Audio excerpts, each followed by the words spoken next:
Bonjour à tous, bienvenue sur les anomalies archéologiques et historiques. Donc aujourd'hui on fait un petit essai sur un réchaud Amichauff qui est donc souvent dans les rations de survie de l'armée. Donc dedans il y a, on va dire, tout le nécessaire pour allumer un feu si vous n'êtes pas un pro prêt à participer à koh.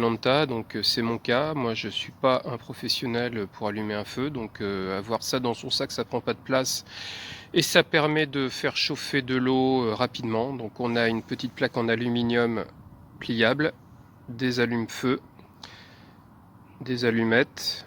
Alors un plus, on a des pastilles pour désinfecter l'eau, une petite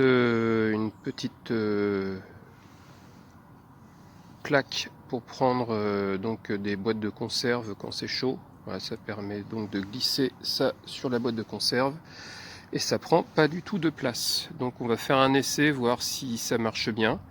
On avait déjà fait un essai précédemment sur le réchaud SB, donc on va voir si celui-là est efficace.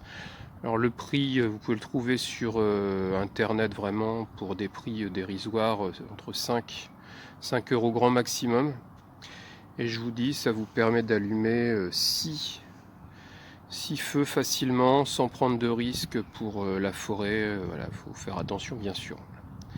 On fait l'essai et on voit si ça marche bien. Alors j'ai investi dans un petit coupe-vent parce que c'est vrai qu'avec ce genre de petit réchaud, c'est absolument impossible de l'allumer s'il y a du vent. Donc une petite dizaine d'euros, vous trouvez ça facilement. C'est des petites plaques très légères en alu. Et du coup, le réchaud, je l'ai allumé avec 3 allumettes. Parce qu'il y a pas mal de vent donc, et puis ça a l'air de fonctionner plutôt correctement. On voit les petites bulles qui commencent à apparaître. Donc oui, ce petit réchaud fonctionne.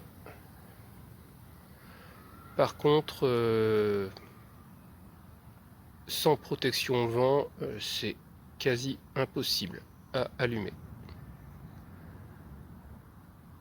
La petite bulle qui sortent et la chaleur qui commence à sortir du... Voilà.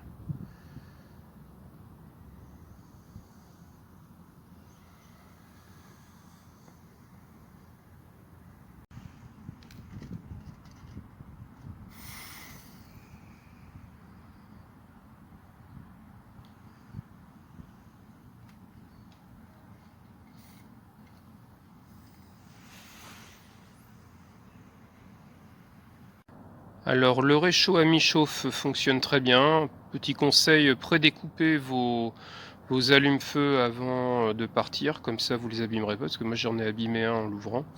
Donc on peut le replier facilement aussi après usage, donc pas de souci. Vous pouvez l'utiliser à mon avis plusieurs fois, donc test réussi.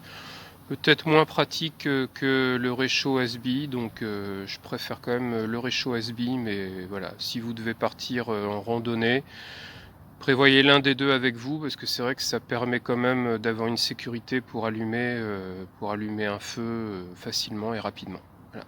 À bientôt pour les anomalies archéologiques.